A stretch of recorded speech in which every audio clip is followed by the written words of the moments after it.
A governor's budget proposal is not the flashiest of news items, I will admit, but it carries weight both in Salem and across the state, showing where the current administration is focusing its efforts. Typically, we might highlight some new initiatives to bring big changes that are to come.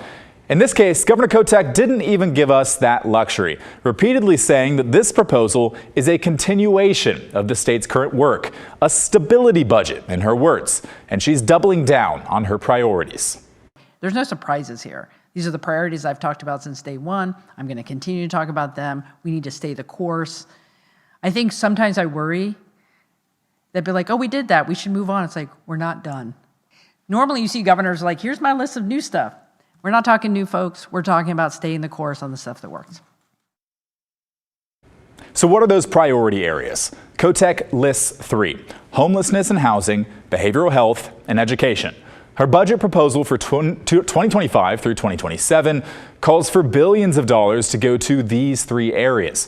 Kotek said her budget does not lay people off or cut services, and when it comes to homelessness, she says her budget proposal would keep new shelter sites open and support their staff.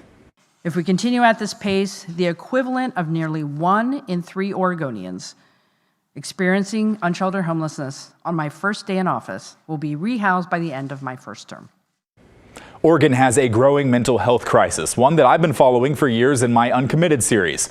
A state study this year called for an additional 3,700 treatment beds to meet demand in the state.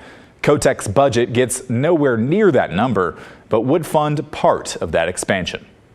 We can't close our gaps in services without more places to get treatment and more people to provide that treatment.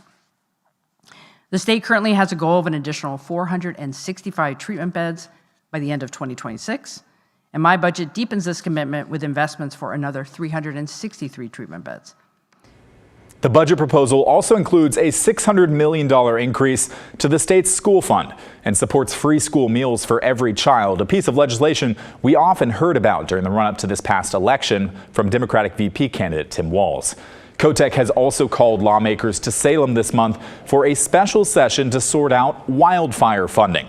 She wants them to come up with $218 million to cover current costs and debt, as well as divert $150 million more that is currently headed to the state savings account to prepare for and fight future wildfires. And then the big item, there's transportation, expected to be the hallmark of the upcoming long session. ODOT is desperate for money, and her proposed budget, Governor Kotek recommended $1.75 billion, which she describes as the minimum number just to meet basic needs. State officials say this falls way short of everything else. It is up to the legislature to figure out how to figure that out for the next biennium. The legislature is going to have to grapple with at least getting to that number, and then how they spend it will be the conversation. I don't think we can do anything less than that to have a functioning agency to meet the basic needs as well as do some of the project work that's out there. That number being the $1.75 billion. For context, the last big transportation package that passed through Salem was in 2017 with a price tag of $5.3 billion. So the big funding package this time around will garner big headlines, but no one has said how they plan to pay for it, Kotek including. New or increased taxes or tolls could be options, but certainly unpopular. A new Democratic supermajority in both chambers means they could push through new funding sources without Republican support, but it's unclear what that looks like or even if they could get all Democrats on board.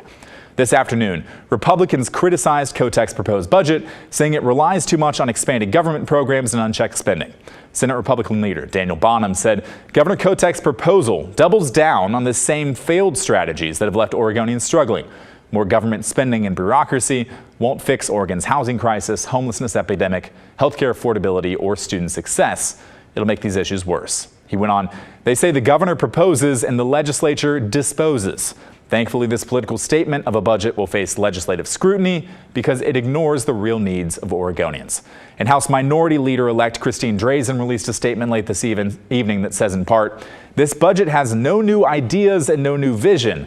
Whether it's schools, addiction, roads, or public safety, under Governor Kotek's leadership, this budget means Oregonians can expect to pay more, but get less. Lawmakers will now sift through Kotek's 476-page budget proposal and make their changes during the long session, which begins on January 21st. We, of course, will be watching.